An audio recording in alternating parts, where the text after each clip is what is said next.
Hello friends, welcome to I exam B. I am Sushil Ragade, ex manager Reserve Bank of India. और आज के इस video में हम देखेंगे डीईपीआर यानी कि department of economic and policy research RBI का जो एग्ज़ाम है, अभी जो फेज़ 2 एग्ज़ाम होने वाला है 2 सितंबर को, उसके बारे में हम देखेंगे कि यहाँ पे जो इंडियन इकोनॉमी का जो मॉड्यूल है, आपको पता है ये एक मॉड्यूल है, टोटल 4 मॉड्यूल है। यहाँ पर इस टाइम उन्होंने थोड़ा सा पैटर्न चेंज किया है, कुछ सिलेबस भी उन्होंने दिया है, तो इसको कैसे अप्रोच करना है। और ये जो पैटर्न चेंज किया ना, कि इसके रीजंस क्या होते हैं, क्योंकि आरबीआई क्या करता है internally after every 2 to 3 years ना वो कुछ इंटरनल ब्रेनस्टॉर्मिंग करता है depending upon their experience of recently joined candidates. तो उनके साथ जो डिस्कशन होता है, उनका जो क्वालिटी है, उसके बाद वो थोड़ा सा रिव्यू करते हैं कि इसमें क्या चेंजेस करना है।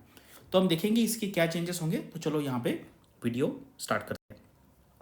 तो ये देखो, ये जो है यहाँ पर ये पुराना पैटर्न है, ये है आपका 2022 वाला पैटर्न, और ये है अभी रिसेंट वाला 2023।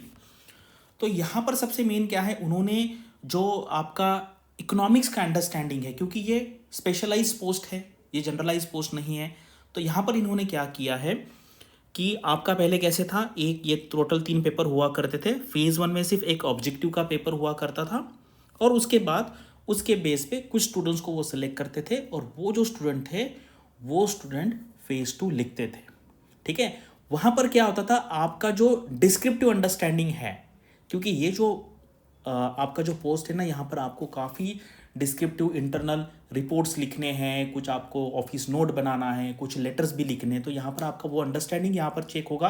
पहले वो सिस्टम नहीं था, सिर्फ ऑब्जेक्टिव के बेसिस पे कुछ लोग आ जाते थे जिनका डिस्क्रिप्टिव अच्छा नहीं है, और फिर बाद में डिस्क्रिप्टिव चेक होता था। ऐसा नहीं कि डिस्क्रिप्टिव, लेकिन इस बार उन्होंने क्या किया है, आपका जो फेज़ 1 है, फेज़ 1 में यहाँ पर पुराना वाला पेपर तो है ही है, लेकिन यहाँ पर उन्होंने ये जो इंग्लिश का पेपर था, अगर आपने देखा होगा, ये देखो ये 90 मिनट्स का था, अभी 120 मिनट्स का यहाँ पे करके, यहाँ पर इसका ये 120 मिनट्स करके इसका डीप वहाँ पर वो चेकिंग करेंगे। यानी कि फेज़ 1 से लेके फेज़ 2 में ऐसे स्टूडेंट जाएंगे जो आपका इकोनॉमिक्स का अंडरस्टैंडिंग पे भी अच्छे हैं एंड डिस्क्रिप्टिव राइटिंग पे भी अच्छे हैं।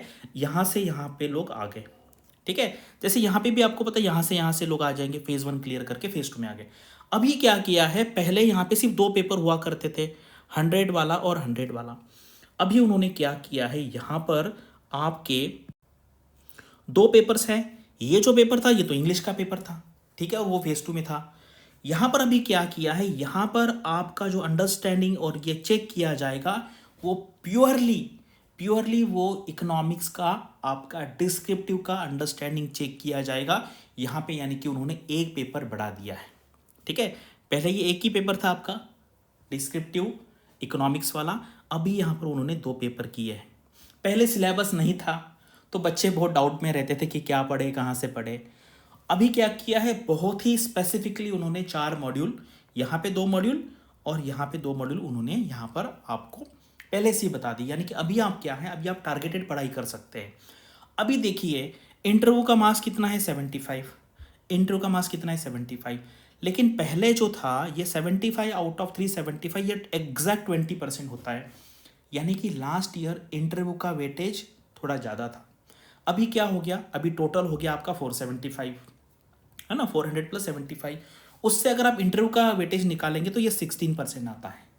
यानी कि ओवरऑल सिलेक्शन में इंटरव्यू का वेटेज कम किया है, क्योंकि उनको जो सिलेक्शन चाहिए वो जिनका अंडरस्टैंडिंग डीप है, इकोनॉमिक्स का अंडरस्टैंडिंग डीप है, उनको ही यहाँ पर लेना है। तो ये छोटा डिफरेंस है, लेकिन ये करने का पर्पज देखो, कोई भी ऐसा नहीं कि मन में आ गया कर, ऐसा बिल्कुल नहीं है। तो इसका मतलब ये है कि उनको एक तो इकोनॉमिक्स का डीप अंडरस्टैंडिंग चाहिए, डिस्क्रिप्टिव वाला अंडरस्टैंडिंग चाहिए। उसके बाद जिसका डिस्क्रिप्टिव अच्छा है वही फेज़ 1 क्लियर करेगा। और यहाँ पर इंटरव्यू का वेटेज थोड़ा सा कम किया, यानी कि कुछ स्टूडेंट ऐसे हो सकते हैं जिनका इंटरव्यू का इतना अच्छा नहीं है, लेकिन उनका फेज़ 2 का जो एग्ज़ाम है वो अच्छा गया है, उसके बेस पे उनका सिलेक्शन होगा। तो ये जनरल जो फिलॉसफी है मैंने यहाँ पे बता दिया है, ये करने के पीछे क्या रीज़न है या रीज़न हो सकता है। ठीक है, ये रीज़न हो सकता है, ये मेरा अंडरस्टैंडिंग है, मैंने आपको यहाँ पे बताया। तो अभी देखिए, अभी क्या है, उन्होंने पेपर 2 फेज़ 2 में पेपर 1, ठीक है, यहाँ पे एक मैक्रो इकोनॉमिक्स होगा और माइक्रो इकोनॉमिक्स होगा। ये आप सारा जो आप इकोनॉमिक्स पढ़ते हैं, ये सब लोगों ने अपने ग्रेजुएशन में, पोस्ट ग्रेजुएशन में पढ़ाई है। उसके बाद जो पेपर 2 है उसमें module on quantitative methods in economics and module on Indian economy policy and trends. ठीक है, तो मैं आज इस पे बात कर रहा हूँ क्योंकि ये तो मैंने कभी पढ़ा नहीं है। ठीक है, क्योंकि मैंने प्योर इकोनॉमिक्स नहीं किया है, मैंने एमबीए में कुछ इकोनॉमिक्स के सब्जेक्ट पढ़े हैं एंड जनरल अंडरस्टैंडिंग जो है मेरा वो इकोनॉमिक्स का है। ये थोड़ा थोड़ा मैंने बहुत ऊपर ऊपर लेवल पे पढ़ा हुआ है। तो अभी देखिए उन्होंने जो स्पेसिफिक सिलेबस दिया हुआ है, fiscal policy in India, evolution, scope and limitation, current trends. उसके बाद मॉनेटरी पॉलिसी इन इंडिया, देखो एक तो फिस्कल पॉलिसी होती है, एक मॉनेटरी पॉलिसी है, उसके बाद ये सारा इवोल्यूशन है, banking and financial sector developments in India, inflation in India, external sector developments in India and sectoral and other development in India, agriculture, industry, services, social sector related development. तो ये बहुत ही specifically उन्होंने syllabus दिया हुआ है और suggested reading material भी उन्होंने बताया हुआ है। ठीक है, तो यहाँ पे ना देखो लास्ट 2 ईयर्स यहाँ पे दिया मैंने, मुझे लगता है ये थोड़ा सा ज़्यादा हो जाएगा क्योंकि ये जो मॉनेटरी पॉलिसी रिपोर्ट है, फाइनेंशियल स्टेबिलिटी रिपोर्ट है, ये ऑलरेडी 1 साल में 2 बार आती है। यानी कि अगर यहाँ पर हम 4 रिपोर्ट पढ़ेंगे तो कन्फ्यूजन होगा। ठीक है, तो इसलिए हमें क्या करना है, जो लेटेस्ट है जैसे आरबीआई एनुअल रिपोर्ट लेटेस्ट है, ट्रेंड एंड प्रोग्रेस लेटेस्ट है, एमपीआर लेटेस्ट है, एफएसआर लेटेस्ट है, ये डीप में पढ़ना है। लेकिन प्रीवियस वाला है आरबीआई का प्रीवियस, ये प्रीवियस और मॉनेटरी पॉलिसी रिपोर्ट में और एफएसआर में जो इमीडिएट प्रीवियस है, 4 नहीं करने हैं, लेटेस्ट वाला और उसके पीछे वाला वो देख लीजिए, अदरवाइज कंफ्यूजन होगा। ठीक है, तो ये करना है। Economic survey, government of India, various issues, ये तो आप पढ़ते ही इकोनॉमिक सर्वे। उसके बाद उमा कपिला का बुक है इंडियन इकोनॉमी, काफ़ी बड़ा बुक है, आप में से कुछ लोगों ने पढ़ा होगा। ये जो रिपोर्ट है India development report, Oxford university press. ठीक है, वेरियस इश्यूज, तो ये तो ज़्यादा दिया है, ये मैंने देखा है। इसका सॉफ्ट कॉपी अवेलेबल नहीं होता है, आपको वो रिपोर्ट परचेज करना पड़ता है, वो हार्ड कॉपी में है। अगर आप ऑर्डर करेंगे तो काफ़ी टाइम लगेगा आने में, और वो 650 पेजेस का है। तो अभी हमने क्या किया, ये सारे जो रिपोर्ट्स है ये तो कोर्स में इंक्लूड कर दिए। ठीक है, तो और ये एमपी मॉनेटरी पॉलिसी रिपोर्ट है, एफएसआर है, हम तो एवरी 6 मंथ जब भी आता है तब उसका वीडियो बना लेते हैं, वो आपको वीडियो कोर्स में हम असाइन कर लेंगे। और ये जो इंडिया डेवलपमेंट रिपोर्ट है इसके बारे में हम एक 1000 पेज का एक अच्छा सा नोट बनाएंगे। ठीक है, 1000 पेज का बनाएंगे कि यानी कि अगर उस पर कुछ रिपोर्ट क्वेश्चन आता है तो आप उसमें से एटलीस्ट 500-600 वर्ड्स का कोई आंसर लिख सके। ठीक है, तो इस पर हमने थोड़ा सा काम करना चालू कर दिया है। और ये अगर आप टॉपिक देखेंगे ना तो ये जनरल टॉपिक है। अगर आप इकोनॉमिक सर्वे और इस साल का अगर बजट पढ़ेंगे तो ये जो सारे जो टॉपिक्स है आपके यहाँ पे कवर हो जाएंगे। और मैं आपको इस टॉपिक पे प्रीवियस ईयर क्वेश्चंस में किस टाइप के क्वेश्चन आए थे वो भी मैं आपको दिखा देता हूँ। ठीक है, देखो अभी आपको क्या करना है ना, सबसे इंपॉर्टेंट ज़्यादा एफएसआर में ये करना है और इसके पहले वाला देख लेना है। ठीक है, मॉनेटरी पॉलिसी रिपोर्ट में अभी रिसेंट वाला जो है ये, और 2022 वाला ये सितंबर वाला देख लीजिए। ठीक है, 2 देख लीजिए, उन्होंने 2 साल का कहा है, यानी कि 4, वो तो इम्पॉसिबल है, और चारों के चारों आप पढ़ेंगे तो कन्फ्यूजन हो जाएगा। तो मुझे लगता है उन्होंने जो कुछ भी रिपोर्ट सजेस्ट किए हैं उसके लेटेस्ट वर्जन देख लीजिए और उसको समरी देख लीजिए। पूरा रिपोर्ट पढ़ेंगे तो वो इतना हमारे पास टाइम है ही नहीं। ठीक है, उसके बाद एनुअल रिपोर्ट लेटेस्ट वाले देखना है और प्रीवियस वाला एक जस्ट जो समरी मिलती है 2-4 पेज की वो देख लेना है, अदरवाइज फिर दोनों देखेंगे तो कन्फ्यूजन हो जाएगा। यहाँ पर ये देखो, ये module on Indian economy policy and trend, ये प्रीवियस ईयर के क्वेश्चन है। जैसे देखो एफएसआर के ऊपर कोई क्वेश्चन आया था, ह्यूमन कैपिटल के ऊपर आया है, सर्विस लेड ग्रोथ के ऊपर आया है, शॉर्ट नोट है, स्मॉल फाइनेंस बैंक है, ईज ऑफ डूइंग बिजनेस है, impact of skill development programmes है, क्लाइमेट चेंज है, terms of reference 15 finance commission के ऊपर कोई क्वेश्चन आया था, डिमोनेटाइजेशन के ऊपर आया था, पेमेंट बैंक के ऊपर आया था, जीएसटी है, ईज ऑफ डूइंग, देखो ईज ऑफ डूइंग 2 बार आया था। ठीक है, बैंक मर्जर है, चैलेंजेस टू फाइनेंशियल स्टेबिलिटी है, data as a public good. ठीक है, इकोनॉमिक पब्लिक गुड का मतलब है जो हम सब उसको यूज़ करते हैं, जैसे रोड्स होते हैं हमारे, डैम्स है ना, वो पब्लिक गुड है। ठीक है, पीएसयू एज अ फाउंडेशन है, impact of agriculture infra, main challenges face by the agriculture sector, उन्होंने स्पेसिफिकली दिया है। पहले क्या था, आपके पास सिलेबस नहीं था तो आपको बस अंदाजे से प्रिपेयर करना था, लेकिन अभी उन्होंने क्लियरली लिखा है। तो ये इसके मुझे लगता है अगर आप ये भी क्वेश्चन की प्रैक्टिस करेंगे ना तो आप आंसर लिख पाएंगे। इंपॉर्टेंस ऑफ वुमेन एम्पावरमेंट है। ठीक है, इकोनॉमिक डेवलपमेंट है, economic growth, poverty, inequality, global scenario क्या चल रहा है, unemployment rate exceeding the growth rate is biggest challenge for India.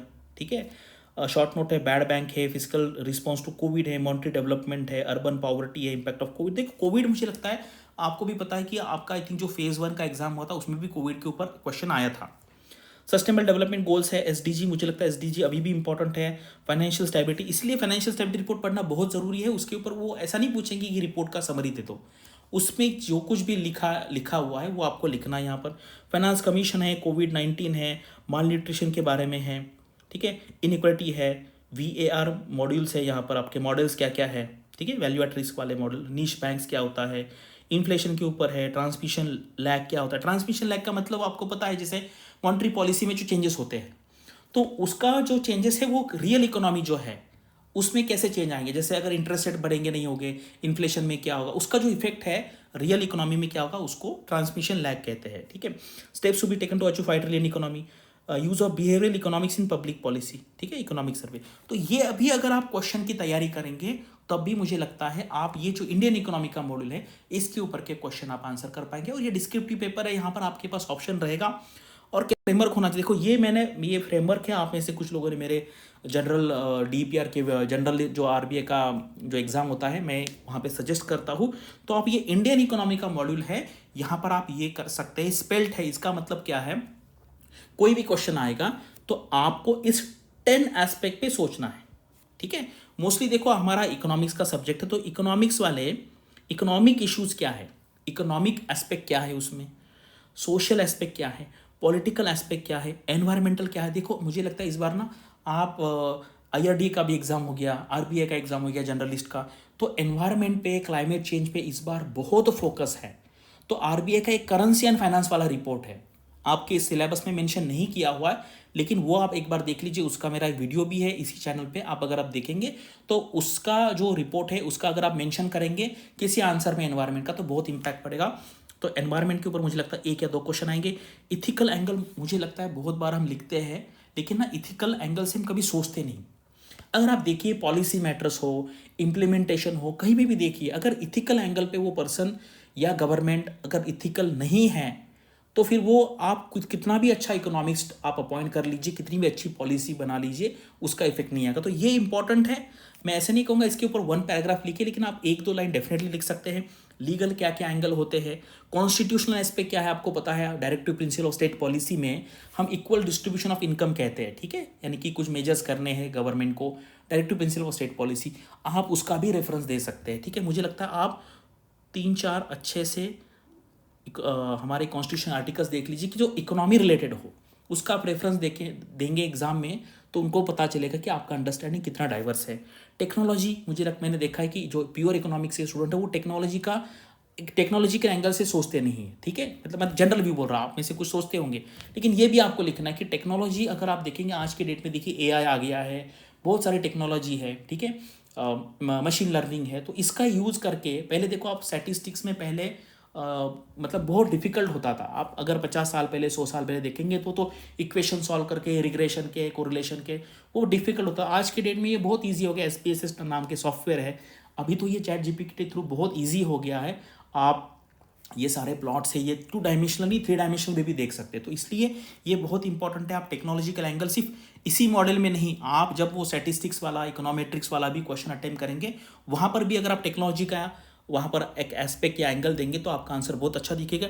Time यानी कि आप कुछ एग्जाम्पल दे सकते हैं हिस्ट्री से, हिस्ट्री में क्या हुआ है, प्रेजेंट में क्या हुआ है, और फ्यूचरिस्टिक आप व्यू दे सकते हैं। अगर आपको कुछ कंक्लूजन करना है तो फ्यूचर के बारे में भी बता सकते हैं। और थिंकर तो काफ़ी अमर्त्य सेन है, जैसे अगर आप देखेंगे कार्ल मार्क्स है, एडम स्मिथ है, ऐसे इंटरनेशनल लेवल के, जैसे नेल्सन मंडेला है, ऐसे जो इंटरनेशनल लेवल के थिंकर्स है, अगर उनका कुछ व्यू है, महात्मा गांधी है, ठीक है, रविंद्रनाथ टैगोर है, इनका कुछ व्यू अगर आपको किसी एंगल पे देना है तो आप दे सकते हैं। अगर आप ये 10 एंगल पे अगर आप सोचेंगे, 10 एस्पेक्ट पे, तो मुझे लगता है अगर आप सारे जो मैक्सिमम होगा, जैसे मान लीजिए कोई सोशल एस्पेक्ट होगा, उस पर तो आपका आंसर बड़ा रहेगा ही रहेगा, मैक्सिमम पोर्शन उसी पे रहेगा। लेकिन बाकी एस्पेक्ट अगर आप जस्ट थोड़ा थोड़ा भी कवर कर लेंगे तो आपका जो आंसर है वो बहुत होलिस्टिक लगेगा और बहुत यहाँ पे पढ़ सकता है, ठीक है। आप देखिए ये सारा मैंने डिस्क्रिप्शन में यहाँ पे डाल दिया है। आप ये इंपॉर्टेंट क्वेश्चंस है, ये स्पेसिफिक आपके लिए बनाया हुआ है, ठीक है। एक अच्छा गाइड है, ये डाउनलोड कर लीजिए, इसका लिंक मैंने दिया हुआ है। कि हाईलाइट से यहाँ पे हमारे कुछ लेक्चर्स का ये टाइम टेबल है, जो कुछ लेक्चर्स यहाँ पे हो गए हैं, कुछ लेक्चर्स होना बाकी है, लेकिन जो लेक्चर हो चुके हैं वो आप वहाँ पे देख सकते हैं।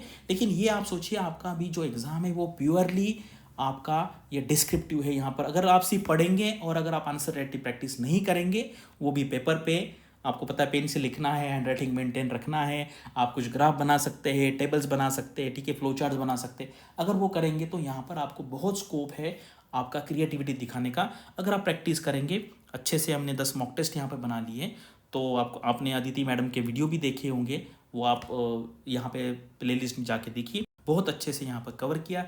अगर आपको हमारा कोर्स यहाँ पे लेना है तो आप यहाँ पे कांटेक्ट कर सकते हैं। ठीक है, अगर आपको कुछ क्वेरी है इसके बारे में तो आप मुझे कमेंट सेक्शन में पूछ सकते हैं। अगर मुझे टाइम मिलता है तो मैं 1-2 लेक्चर, ये जो DEPR का कोर्स अब तक मैंने नहीं लिया है, लेकिन ये जनरल इकोनॉमी के कुछ सब्जेक्ट्स में यहाँ पे पढ़ा सकता हूँ। ठीक है, thank you for watching this video and all the best for your studies and upcoming examinations.